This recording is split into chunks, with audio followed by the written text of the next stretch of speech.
On the next slide, which is entitled Christianity as Eternal Judaism, I show how the author of Hebrews presents Christianity as an eternal form of the Jewish religion itself. And since that version of Judaism, now Christianity, is eternal in form, the author is trying to convince readers that they should abandon, or certainly not go back to, the earthly form of following God, which is Judaism, and instead they should hang on. Even though they are being persecuted for being Christians, they should hang on to that faith because it is an eternal and therefore superior form of relationship between God and humanity. In Judaism, you had a number of covenants that were made with God, between God and the people of Israel. In this case, there is an old covenant, and this is probably a reference to the covenant with Moses. Whereas in Hebrews, it says that when Jesus died, God made a new covenant with humanity and abolished the old covenant with Israel. In the practice of Judaism, part of the way in which sins are forgiven or thanks is given is to offer a sacrifice of an animal at the temple. In Christianity, according to the author of Hebrews, that kind of sacrifice is no longer needed, even though in Judaism it was regularly required over and over and over again to cleanse sin. But according to Hebrews, Jesus' death was an eternal sacrifice for sin, which takes care of sin once and for all, and after which nothing else needs to be sacrificed. In Judaism, the priests become priests because they are born into a particular family.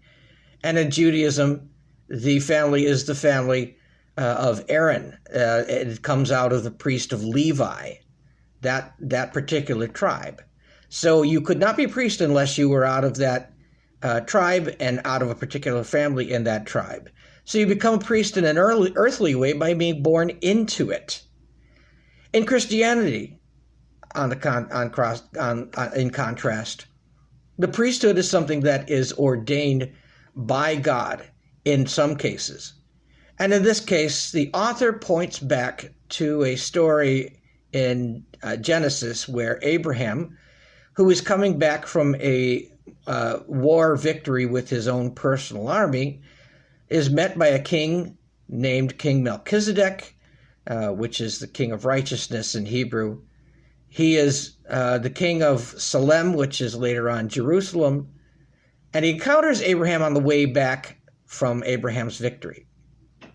And Genesis makes a remark which it doesn't explain. It says that Melchizedek was a priest of the most high God.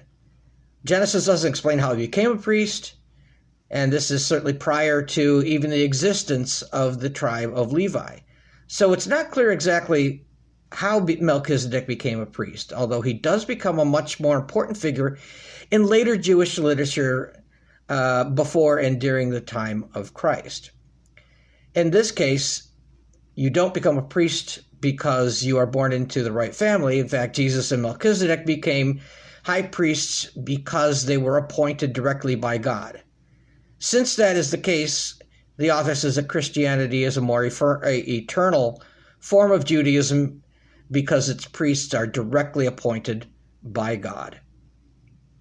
In Hebrews, the author also compares the temple in Jerusalem to a heavenly temple which does exist in heaven, and after which the earthly tabernacle, which is a worshiping tent carried around during Moses' time by the people of Israel as they traveled through the desert on the way to the Promised Land, that temple, that tabernacle, or later on the temple, which is built by Solomon and then rebuilt by the returners from the exile, that temple is temporary. And of course, by the time Hebrews is being written, that temple has probably been destroyed. So obviously, it's not eternal.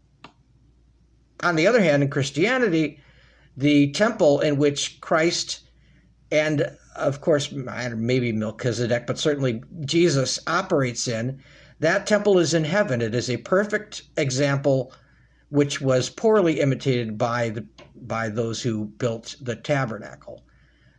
So that is another way in which the author says that Christianity is an eternal form of Judaism.